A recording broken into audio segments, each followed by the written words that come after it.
Real म्याड्रिडले जतिसुकै खर्च गरे पनि, जतिसुकै डलर खर्च गरे पनि यो सिजनमा चाहिँ बार्सेलोनालाई जित्न सक्दैन जस्तो लाग्यो। हेर्दाखेरि अब सुपर कोपा फाइनलमै पनि हारिहाल्यो होइन।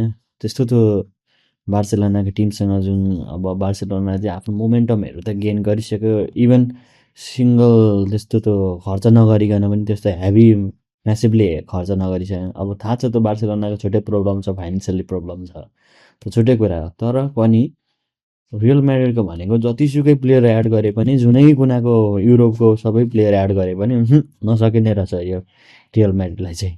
किनकि न गेम आउँछ न केही आउँछ, न केही राम्रो छ। ध्याट यस्तो पनि तरिका हुन्छ। गेम हो कि के हो त्यस्तो।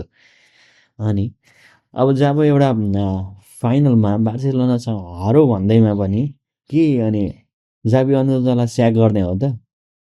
उनीहरूको ट्याक्टिस हुन टाइम लाग्छ, इम्प्लिमेन्ट हुन टाइम लाग्छ। केही कुरा अब प्लान हो, एक्जिक्युसन गर्न टाइम लाग्छ भनेको थाहा छ त। जस्तै पनि अब पेप गार्डियोला पनि त म्यान सिटीमा आउँदाखेरि पनि त उसलाई पहिले सुरु फर्स्ट सिजन, सेकेन्ड सिजन बुझ्न, फर्स्ट सेकेन्ड सिजनहरू बुझ्नको लागि टाइम लाग्यो होइन। त्यसपछि अनि यो सर्टेन ठाउँमा यो प्लेयरहरू चाहिन्छ, अब मैले यसरी ट्याक्टिसलाई अझै तिखार्नुपर्छ र यसरी चाहिँ यहाँनिर युज गर्नुपर्छ भनेर भन्ने फिल भएपछि अनि उसले गर्यो नि त होइन।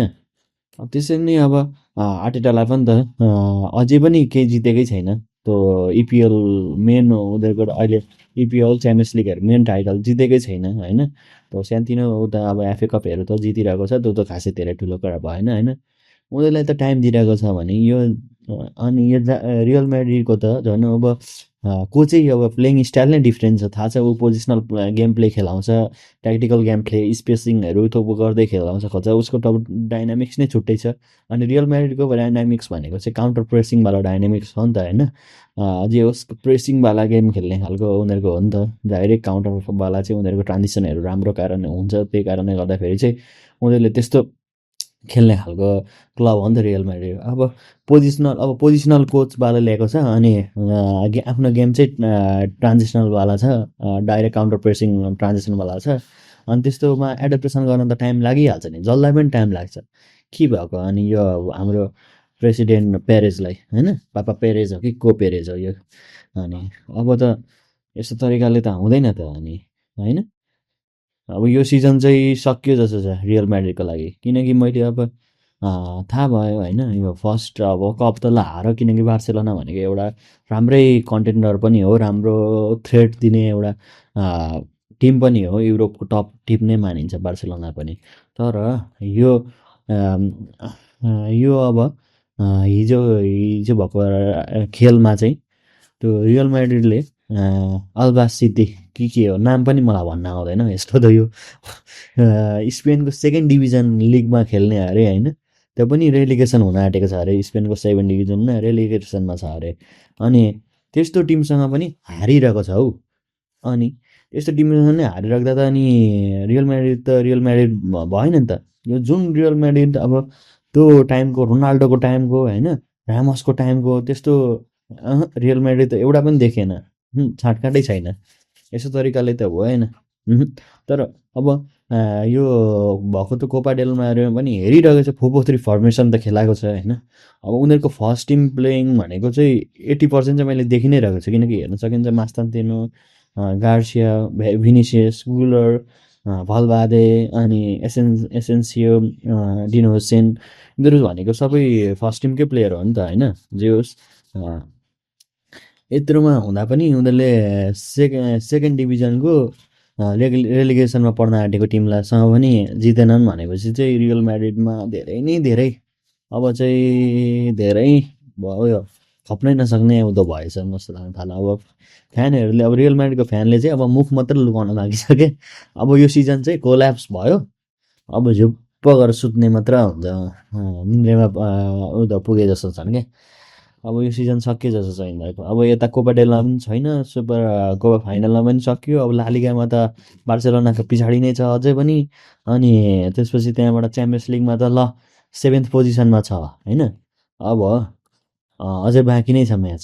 च्याम्पियन्स लिग त अझै झन् त्यो खतरा खतरा टिमसँग पर्छ, युरोपको पुरै टप टप टप टप टिमसँग पर्छ, अनि कहाँ हुन्छ त यस्तो तरिकाले त। रियल म्याड्रिड चाहिँ मलाई पार लागेन यो तरिकाले हेर्दा। यो जुन अब कुन कोच ल्याएको छ अहिले नयाँ अल्बर्टियो के के भन्ने होइन, मैले नि हेरेको छैन राम्ररी यसको, तर यो पहिला रियल म्याड्रिडकै प्लेयर हो होइन।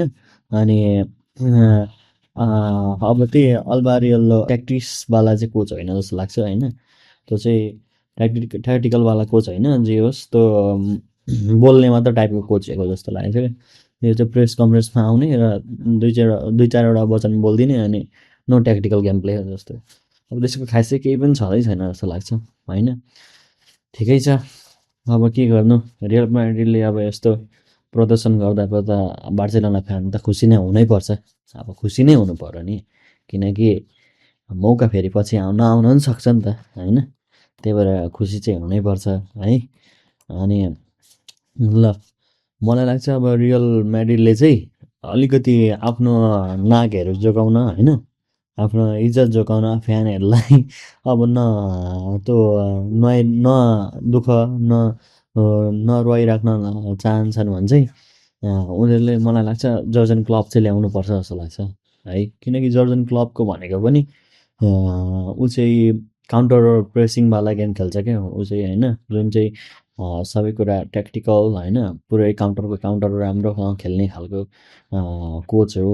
अनि उसको ट्याक्टिक्स पनि राम्रो छ काउन्टर प्रेसिङमा होइन। अब दुइटैजना जर्मन जर्मन यता रियल म्याड्रिड पनि जर्मन कोच, यता बार्सेलोना पनि जर्मन कोच, जर्मन जर्मन बिचको पुरै घमासान उँधो ट्याक्टिकल उँधो हुन्छ, मजा आउँछ हेर्न जस्तो लाग्छ। तर जे होस्, अब रियल म्याड्रिडले ल्याउँछ कि ल्याउँदैन, ल्याउन त अब रियल म्याड्रिडले ल्याउनु नै पर्छ, तर उता हाम्रो क्लबको चाहिँ कन्ट्र्याक्ट छ नि त अब अर्कै क्लबसँग, ऊ त स्पोर्टिङ के हो उसको ग्लोबल रिकगनाइजेसनको त बनिरहेको छ। अनि त्यही कारणले गर्दाखेरि चाहिँ अब उता कन्ट्र्याक्ट उता उता कन्ट्र्याक्ट टर्मिनेट गरेर चाहिँ अब आउन सक्छ होइन। अब त्यसको लागि पनि फेरि अब जर्जन क्लब आयो भने चाहिँ अब त्यो त छुट्टै कुरा हुन्छ क्या होइन।